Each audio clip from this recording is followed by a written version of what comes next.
Olá, eu sou Maurício Corrêa da Veiga, sou professor e advogado militante na área trabalhista e desportiva. Esse é o programa Saber Direito Responde. E hoje nós vamos esclarecer as dúvidas que foram enviadas para o e-mail saberdireito@stf.jus.br. E os e-mails se referem às dúvidas referentes ao tema do curso que foi ministrado essa semana, que é o Direito Trabalhista Desportivo.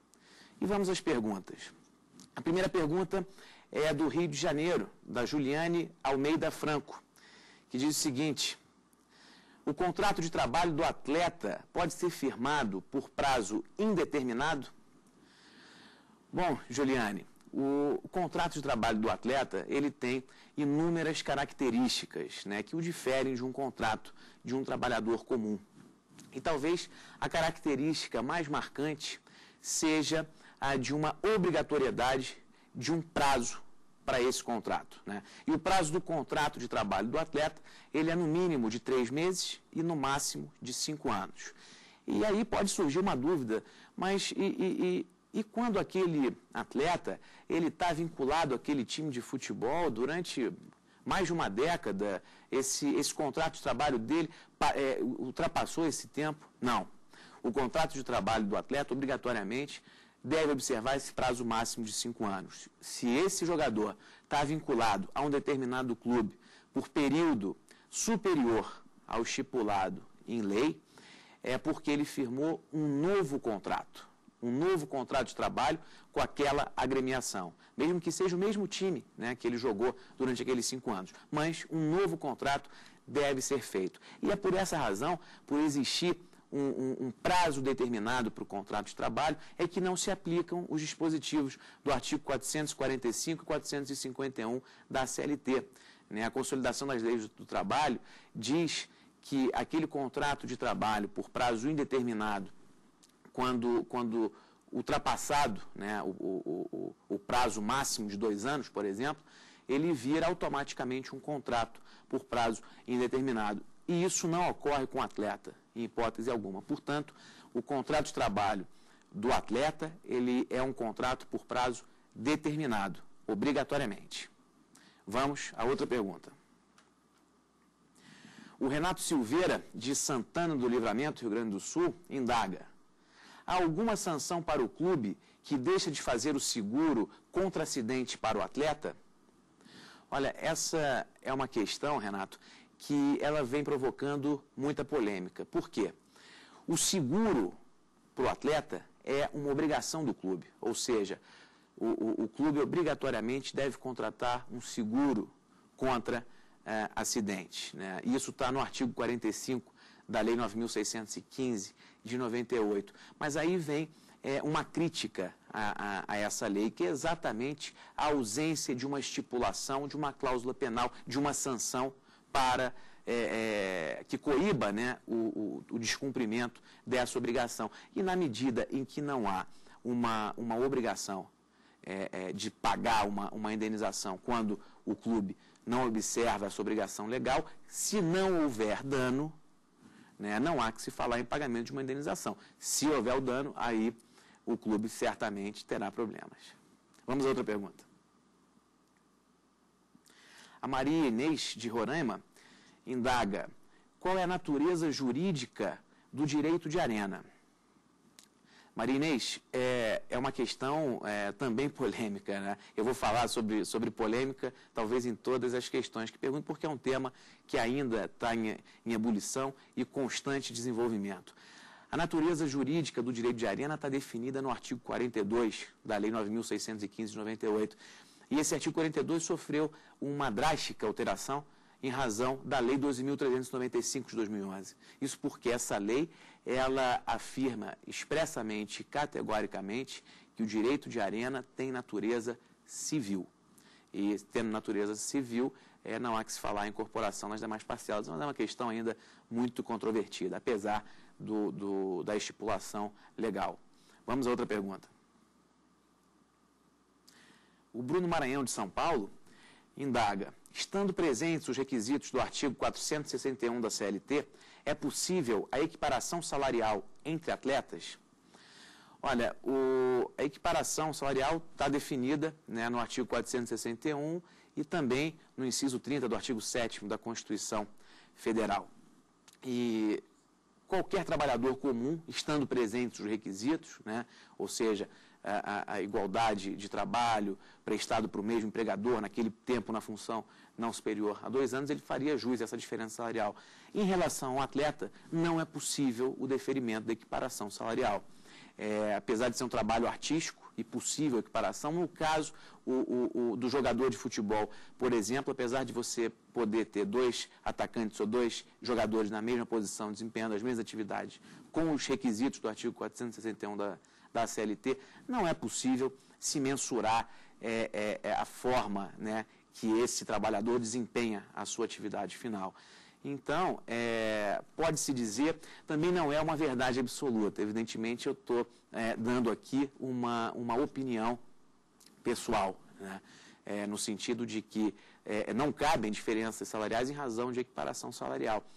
E por que é uma opinião pessoal? Porque o jogador, por exemplo, o atleta, ele é um artista e ele, quando está dentro de campo, ele está fazendo um espetáculo. É claro que nem todos os jogadores são artistas. Uns são melhores, outros nem tanto, né? Agora, evidentemente que se trata de um espetáculo, né? E por essa razão, você não tem elementos para estabelecer se aquele trabalho foi prestado de igual forma. Então, por essa razão, eu ouso dizer que o artigo 461 da CLT não se aplica ao atleta profissional. E, bom, fizemos essas 4 perguntas iniciais. Vamos para um rápido intervalo, mas não saia daí, é rapidinho.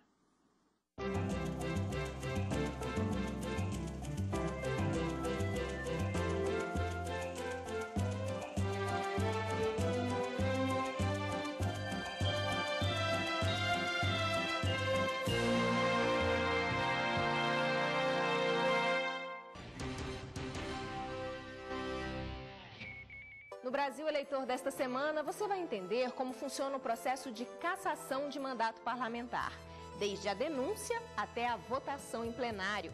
E mais, Justiça Eleitoral Paulista faz plantão permanente até as eleições.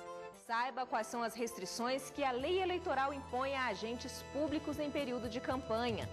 No glossário, entenda o significado de mais um termo que faz parte do processo eleitoral brasileiro: convenções partidárias. Entenda a importância e as regras para a escolha de candidatos pelos partidos. E em Rondônia, vamos conhecer um projeto onde estudantes ajudam a fiscalizar irregularidades na propaganda eleitoral. Tudo isso e muito mais no Brasil Eleitor desta semana. Você não pode perder.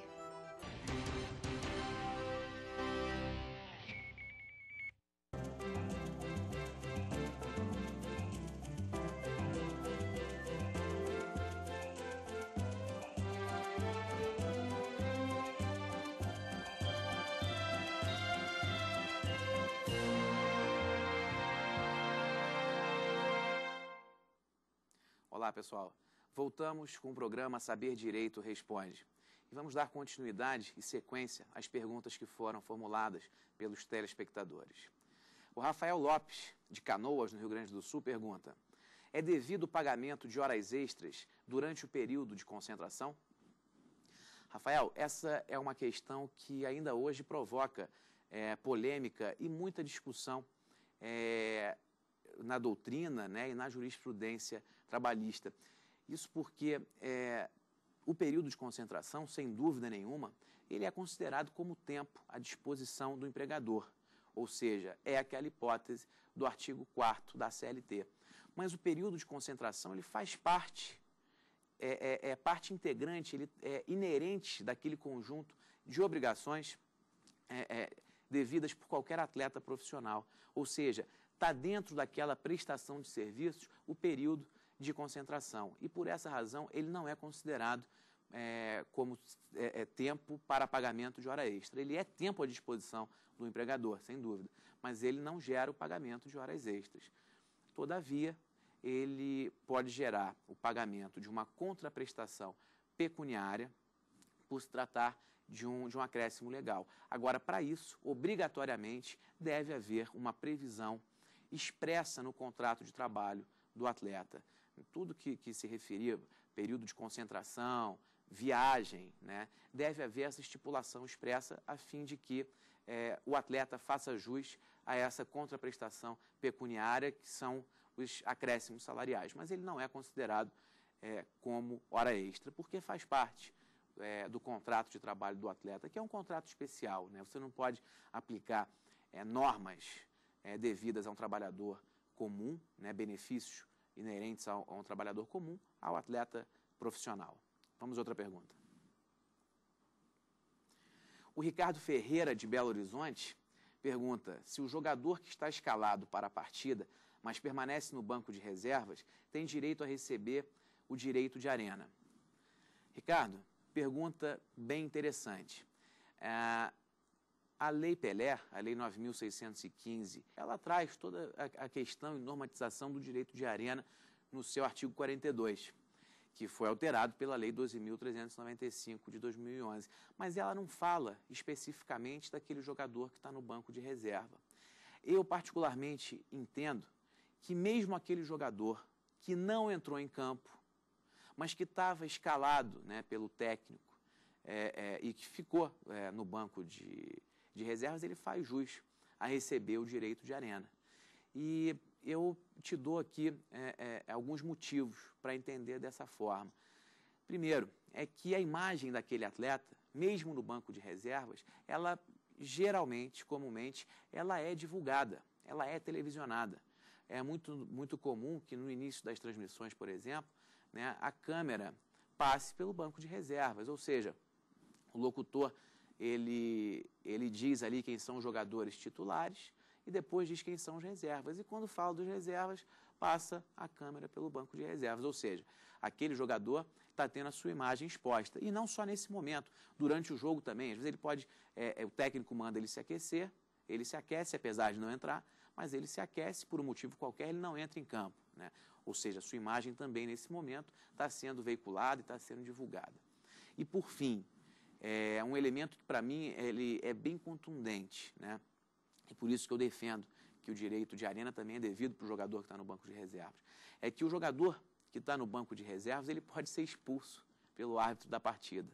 Ele pode ser advertido, né? Ele pode tomar um cartão vermelho diretamente ali.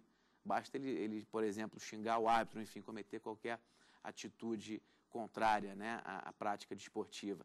E, além disso, o Código Brasileiro de Justiça Desportiva, ele estabelece a mesma sanção, né, por descumprimento de regras do desporto, ele estabelece a mesma sanção para o jogador e para o jogador reserva, né? Então, por essa razão, é que eu entendo que mesmo nesse caso, apesar dele não ter participado do espetáculo, ele faz jus a receber o direito de arena, mas também é uma questão bem controvertida e polêmica.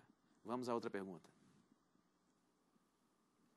A Joselinda Pérez, de Brasília, pergunta: qual é a diferença entre o direito de imagem e o direito de arena?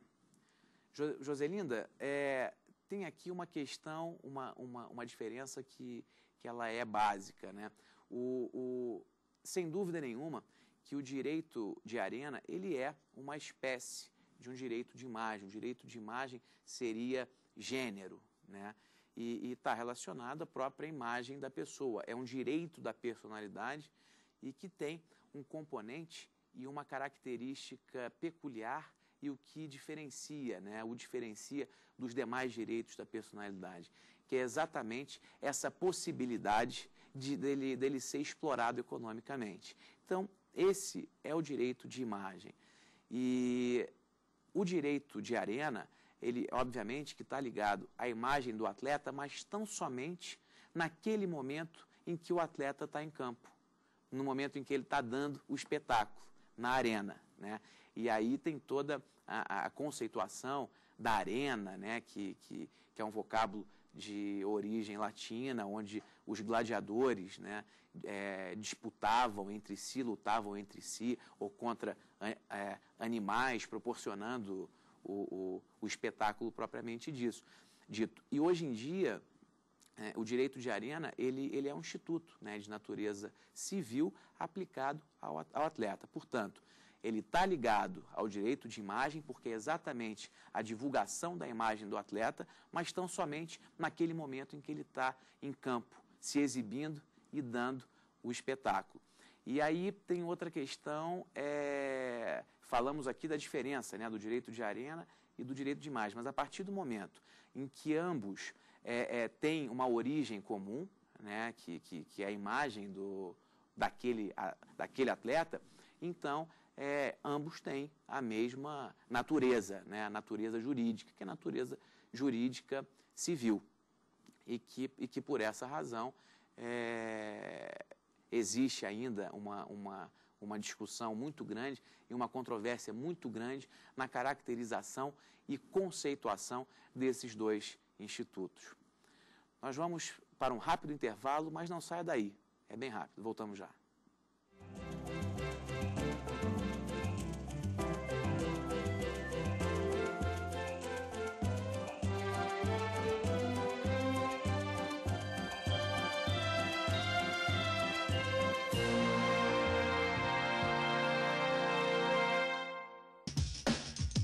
O Via Justiça desta semana é sobre o projeto Eficiência do Conselho Nacional de Justiça, que tem como objetivo aperfeiçoar a gestão das varas de execução penal. O CNJ constatou nos mutirões carcerários no país a morosidade no reconhecimento dos direitos dos presos. Como explicar essa demora? Como é a gestão penal hoje em Minas Gerais? O que o projeto Eficiência está fazendo para melhorar o atendimento a cidadãos presos e seus familiares? Participam do programa o juiz Guilherme de Azeredo Passos, da Vara de Execuções Criminais de Belo Horizonte, e o defensor público Rodrigo Zampronho, da Defensoria Pública de Minas Gerais. O Via Justiça é uma parceria da TV Assembleia com a Magis, a Associação dos Magistrados Mineiros. Não perca!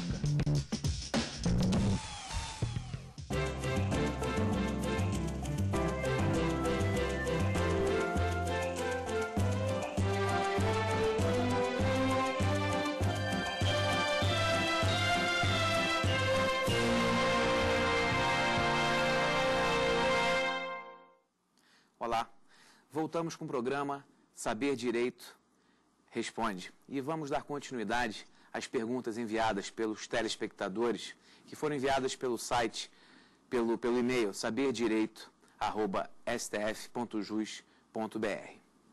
O Pedro Vasconcelos, de Campo Grande, indaga: qual é a garantia ou benefício que possui aquele clube que formou determinado atleta? Pedro, essa questão referente ao clube formador, ela é uma inovação, né, que foi trazida pela Lei 12.395 de 2011, que alterou a Lei Pelé, que estabeleceu determinadas garantias para esse clube formador. E aí tem toda uma origem e uma questão histórica por trás disso. Toda essa preocupação começou a ocorrer com o fim da Lei do Passe, né? A partir do momento em que o passe terminou, os clubes eles ficaram praticamente à deriva e foi necessária uma legislação protetiva com o intuito principal de preservar a própria existência do futebol. E nesse sentido, o artigo 29 da Lei 9.615 de 98, ele traz quais são as garantias, né, e benefícios que detém esse clube formador. Talvez benefício nem fosse a palavra mais exata, mas acho que garantia, porque está dentro de uma proteção desse clube formador. Então, o clube formador do atleta, ele vai ter a prerrogativa de assinar o primeiro contrato de trabalho do atleta a partir do momento que ele completa 16 anos, né, por período não superior a 5 anos, né, esse contrato. E também o clube formador ele vai ter a prerrogativa da renovação desse contrato de trabalho especial. E essa renovação ela não vai poder ser superior a 3 anos, salvo se for para equiparar a proposta de um outro clube, né, de um terceiro. Mas essas são as garantias. E é muito justo que a lei faça essa distinção e que estabeleça essas prerrogativas, porque é aquele clube que investiu naquele atleta, né? Para sair um craque, evidentemente que o clube gastou, eu acho que pelo menos inutilmente, ele treinou, vamos supor, 20 jogadores para sair um ali que tivesse condição de se tornar profissional, né, de se tornar um atleta profissional. Então, evidentemente que o clube tem gasto com isso. E necessário que haja essa preocupação do legislador em assegurar, né, a sobrevivência desse clube com um jogador que tenha sido criado ali em seu plantel, descoberto em seu plantel e que se aproveitou de toda a estrutura daquele clube, que eu repito, não é barato você manter toda uma estrutura, né, no intuito e com o objetivo de revelar craques. Então, essas seriam as garantias do clube formador. Vamos a mais uma pergunta. A Marlene Farias, de Campinas, indaga: a consolidação das leis do trabalho, CLT, é aplicada em sua integralidade ao atleta profissional? Olha, a CLT não é aplicada em sua integralidade ao atleta profissional. Até muito pelo contrário. A aplicação da CLT para o atleta, ela se dá de forma subsidiária. Para o atleta profissional, inicialmente, via de regra, você aplica a lei desportiva, que é a Lei 9.615 de 1998. Evidentemente, se não houver nenhuma incompatibilidade, né, aí sim você vai aplicar a CLT e as leis que regem a Previdência Social. Aí sim você aplica para o atleta essa legislação.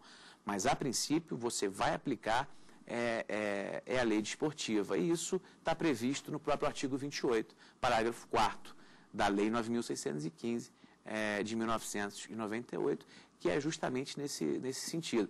Então, você vai aplicar a lei especial, né? E é importante que não só os operadores do direito, né, os operadores do direito esportivo, mas que também os magistrados trabalhistas tenham intimidade com essa lei. Porque, evidentemente, na medida em que as demandas que são levadas para o Poder Judiciário trabalhista envolvem aquele trabalhador comum, naturalmente você vai aplicar a CLT e os dispositivos da CLT. É uma gama muito pequena de processos trabalhistas desportivos, né? E que às vezes acabam entrando nesse mesmo bolo, nessa mesma vala. E daí a importância e a necessidade, tanto do operador do direito trabalhista quanto do magistrado trabalhista, terem o domínio, a intimidade com a Lei Pelé, né? Justamente para poder aplicar essa lei, que é uma lei especial, ao atleta, que tem todo um contrato de trabalho especial, completamente diferente do trabalhador comum, né? Então, você pode falar com tranquilidade que você não aplica todos os dispositivos da CLT ao atleta profissional. E de bate-pronto eu já te trago um exemplo, que é o artigo 136 da CLT, que fala sobre as férias. O responsável pelas férias, né, conceder o período em que o jogador, em que o atleta vai gozar das férias, é o empregador. É o empregador que vai dizer. É o período que melhor se adequar para ele. Em relação ao atleta, não prevalece isso, porque obrigatoriamente o atleta vai gozar férias, 30 dias de férias, durante o recesso desportivo, que geralmente ocorre entre a segunda quinzena de dezembro e a primeira quinzena de janeiro do ano seguinte. Então, você não tem como aplicar esse dispositivo. Da mesma forma, você não vai aplicar o 445 e o 451 da CLT, que falam sobre o contrato por prazo determinado. Isso porque o contrato do atleta, obrigatoriamente, é por prazo determinado. E se superar aqueles 2 anos previstos na CLT, ele não vai se tornar um contrato por prazo indeterminado. Isso é fato. Então, você também não aplica esses dispositivos. Você também não aplica o artigo 479 da CLT, que fala da rescisão do contrato por prazo determinado antes do prazo por força do empregador, que ele teria que pagar aquela, né, indenização de 50% do valor da remuneração. No atleta, se essa hipótese ocorrer, ou seja, a rescisão antecipada do contrato antes do término da vigência, o empregador vai pagar o valor equivalente da cláusula compensatória, que obrigatoriamente deve constar no contrato de trabalho. Portanto, esses são apenas alguns dispositivos que expressamente não se aplicam, sem contar outros também. Vamos a mais uma pergunta.